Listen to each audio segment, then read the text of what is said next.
BSNL के साथ जुड़ेंगे उनको 49 रुपये का मंथली चार्जेस पे जो है एक लैंडलाइन उपलब्ध करवाए जाएंगे, जिसमें इंस्टॉलेशन शुल्क जो है नहीं लगेगा और टेलीफोन सेट के जो है 600 रुपये की कीमत पर उपलब्ध होगा।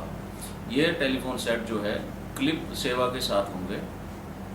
तो इस समय पर हमारा अपने हमीरपुर, बिलासपुर, ऊना के समस्त निवासियों से अनुरोध है कि BSNL के साथ जुड़ें और एक उच्च गुणवत्ता वाली लैंडलाइन सुविधा का लाभ उठाएं।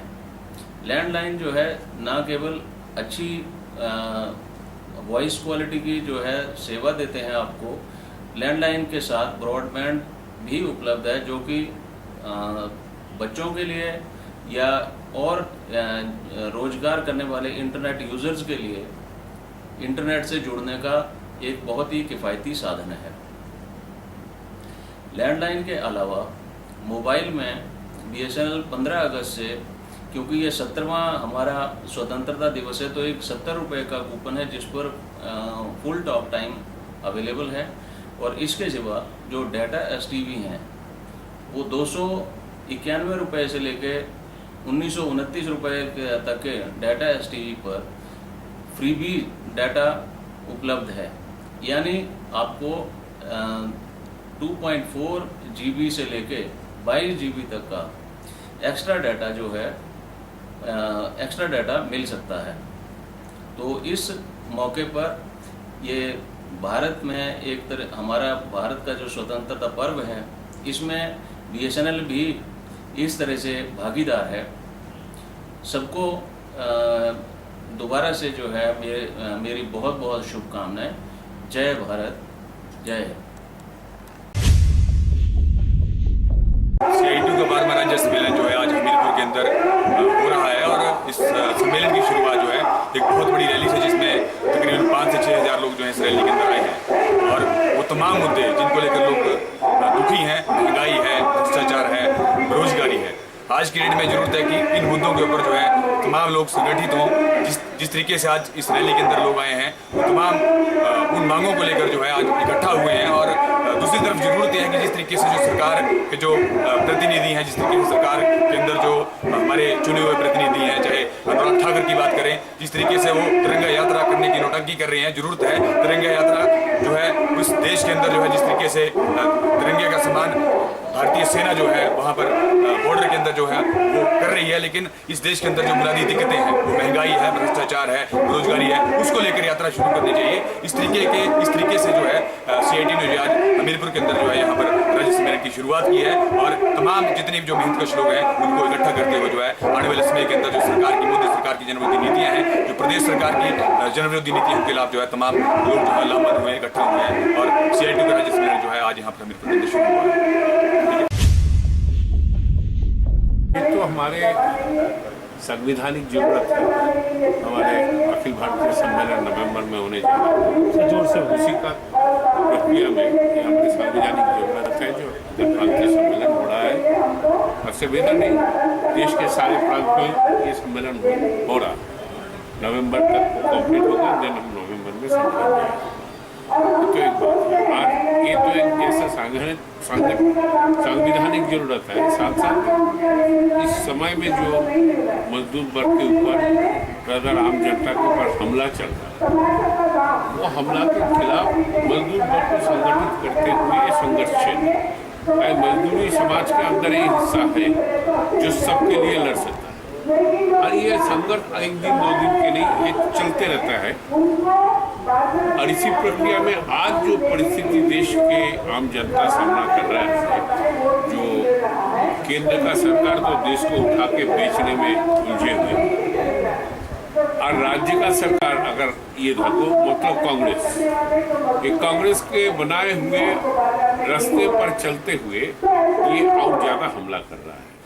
ये जो जन विरोधी, देश विरोधी जो आर्थिक नीति, रोजगार विरोधी, जन विरोधी, देश विरोधी, रोजगार विरोधी जो आर्थिक नीति एक कांग्रेस ने, मनमोहन सिंह ने, वही रास्ते पर अभी मोदी ज्यादा तेज चल। और अभी इसी दौरान आ गया जो देश को उठा के बेच रहा है। दूसरा तरफ मीडिया के जरिए लोगों को बेवकूफ बनाने का कोशिश कर रहा है, जो देखो हमारे देश में इतना तरक्की हो, हम चाइना का आगे निकल। Almighty public school of commerce में इंडिपेंडेंस डे सेलिब्रेट किया गया। 17 इंडिपेंडेंस डे सेलिब्रेशन हुई यहाँ पर, जिसमें सभी बच्चों ने बढ़ चढ़ कर हिस्सा लिया। इसमें कुछ पेट्रियोटिक सॉन्ग के ऊपर बच्चों ने डांस भी किया, कुछ ने करप्शंस के ऊपर, जो इस वक्त भी हमारे भारत में जो प्रॉब्लम्स हैं उसको किस तरह से रेक्टिफाई किया जा सकता है, रिमूव किया जा सकता है, उसके ऊपर ड्रामास पेश किए गए। और उसके बाद बच्चों ने हिमाचली सॉन्ग्स, पेट्रियोटिक सॉन्ग्स के ऊपर नृत्य भी किया, जो काफ़ी ज़्यादा सराहनीय रहा।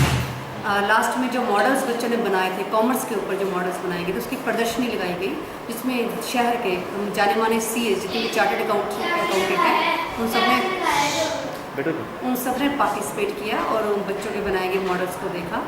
बच्चों के पेरेंट्स ने भी आकर बच्चों के काम के काफ़ी ज़्यादा सराहनीय की, प्रशंसा की। इंडिपेंडेंस डे मतलब जैसे हम कहते हैं कि 70 साल हो गए हमें आज़ाद हुए, पर अगर बात की जाए तो बाहरी दुश्मनों से हमने मुकाबला कर लिया है।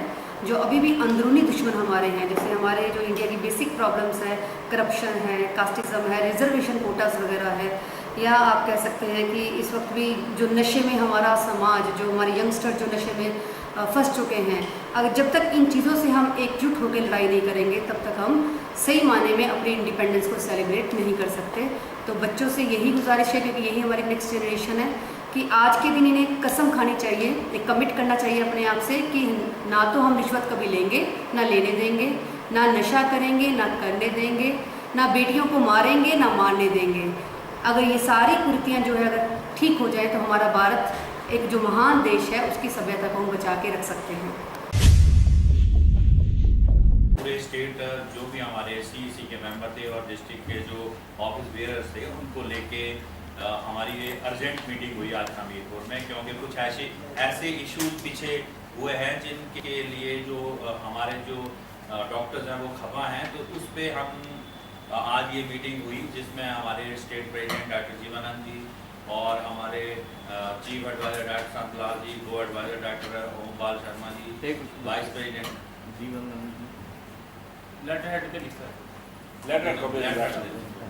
तो ये हमारे सारे ऑफिस बेयर हैं। उसके अलावा जो डिस्ट्रिक्ट के जो प्रेसिडेंट और जनरल सेक्रेटरी हैं वो भी हमारे यहाँ पे आए हैं। और जो हमारा सबसे ज्वलंत मुद्दा है वो तो आप लोगों को जैसे ज्ञात ही है कि सिक्योरिटी का रहा है। हमारी जो चीफ मिनिस्टर साहब और माननीय हेल्थ मिनिस्टर साहब से जो हमारी वार्ता हुई थी वो हुई थी 24 अगस्त 2015 को, जो एजिटेशन के बाद हमारी हुई थी, और हमारी जो भी सारी जो डिमांड्स थी वो उन्होंने मान ली थी, लेकिन आज तक वो इम्प्लीमेंट नहीं हुई है। चीफ मिनिस्टर साहब ने कहा था कि मुझे 90 दिन दीजिए, लेकिन डॉक्टर जीवानंद ने तब उनको कहा कि जी 90 नहीं, आप 100 दिन लगा दीजिए, पर हमारी जो डिमांडें हैं इनको पूरा कर दीजिए। लेकिन 100 दिन आप मेरे ख्याल से 1 साल से ऊपर हो गया, 1 साल हो जाएगा, 1 साल हो गया अब तो, लेकिन हमारी कोई भी डिमांड जो है वो किसी भी तरह से जो है वो इम्प्लीमेंट नहीं हुई। हमें जो सेक्रेटरी की तरफ से जो लेटर मिला वो सेक्रेटरी साहब की तरफ से जो हमें लेटर मिला, हमारे जनरल सेक्रेटरी को जो लेटर आया कि आपकी डिमांडें जो हमने पूरी कर दी, और सरकार ने कोर्ट में जो एफिडेविट दिया, कोर्ट में एफिडेविट दिया कि हमने अक्सरस जो हैं वो डॉक्टर्स की सारी डिमांड्स को जो है हमने मान लिया। ये उन्होंने कोर्ट में एफिडेविट दिया, हमने नहीं दिया, लेकिन डिमांड जो पूरी नहीं हुई। सेक्रेटरी साहब की तरफ से लेटर आता है कि आपकी जो डिमांडें जो पूरी हुई वो इस तरह से हैं, और पहली थी उन्होंने बोला कि 4/9/14 आपको दे दिया गया। तो मैं आपको बता देता हूँ कि 4/9/14 उन्होंने दिया, उसमें लिख दिया कि 1 टाइम रिलैक्सेशन। अब 1 टाइम रिलैक्सेशन का क्या मतलब है कि उसकी कट ऑफ डेट क्या है, उसका क्या है, किसी डॉक्टर के आज 4 हो रहे हैं, किसी के कल 4 हो रहे हैं, तो जब 4/9/14 देना है तो 4/9/14 पूरे तरीके से दो। तो वो डिमांड भी हमारी पूरी नहीं हुई, लेकिन वो लिख रहे हैं कि आपकी ये डिमांड हमने कर दी। दूसरा उन्होंने लिखा कि स्टाइपेंड जो है वो आपके जो PG स्टूडेंट हैं जो मेडिकल कॉलेजेस में हैं उनको हमने दे दिया, वो उन्होंने बढ़ाया, वो हम मानते हैं बढ़ाया, लेकिन वो जितना हमने मांगा था उतना नहीं बढ़ाया, लेकिन उन्होंने बढ़ाया जरूर है। और तीसरा उन्होंने लिखा कि हमने जो लिखा था कि ये जो मेडिपर्सन एक्ट है, जो भी डॉक्टर्स और पैरामेडिकल स्टाफ के अगेंस्ट जो हमारा जो वायलेंस है, उसके लिए हमने उनको कहा था कि इस एक्ट को नॉन अवेलेबल कर दिया जाए। लेकिन सरकार ने इसके बारे में हमें जवाब दिया कि हम जो है इसको लॉ डिपार्टमेंट को भेजने हैं।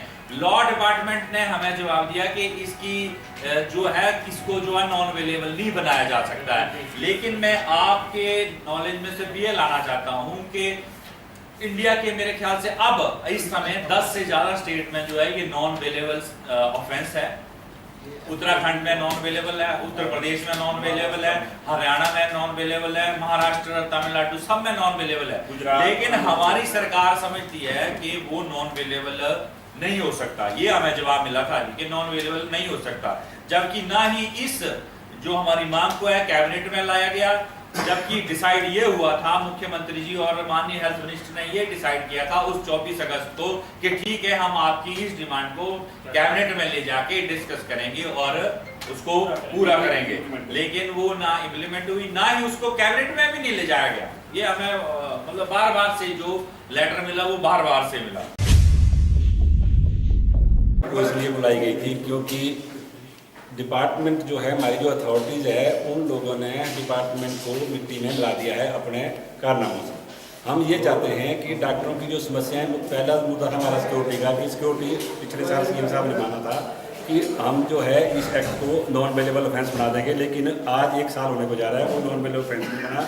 और आप रोज़ देख रहे हैं कि हर इंस्टीट्यूशन में कहीं ना कहीं गाड़ी तोड़ी जा रही है, कहीं डॉक्टरों को टर्मिनेट किया जा रहा है। तो इसको एसोसिएशन ने बड़ा स्ट्रांगली लिया है कि अगर इस तरह की सरकार कार्रवाई करती रहेगी तो मजबूरन हमारे को एजुटेशन पे उतरना पड़ेगा, और हम चाहते हैं कि सरकार इस तरह की कार्रवाई ना करे। दूसरा जो हमारी डिमांड सरकार ने मानी थी कि हमारी जो डॉक्टरों की अपॉइंटमेंट है वो एडॉप्ट पे की जाए। उनको 26,500 पे कौन डॉक्टर नौकरी करने आएगा आपके पास, ये बात सीएम ने पिछले साल मानी थी और उनको आदेश दिए थे सेक्रेटरी हेल्थ को कि इसको कैबिनेट में लाओ और हम इन डॉक्टरों को एडॉप्ट में अपॉइंट करेंगे, और ताकि उनको कम से कम 50 की झाड़ के लगभग तो तनख्वाह मिले। लेकिन आज तक वो मुद्दा पूरा नहीं हुआ। जेनरिक ड्रग के बारे में सरकार बार बार कह रही है कि जेनरिक ड्रग लिखो, लेकिन जेनरिक ड्रग अवेलेबल कहाँ है?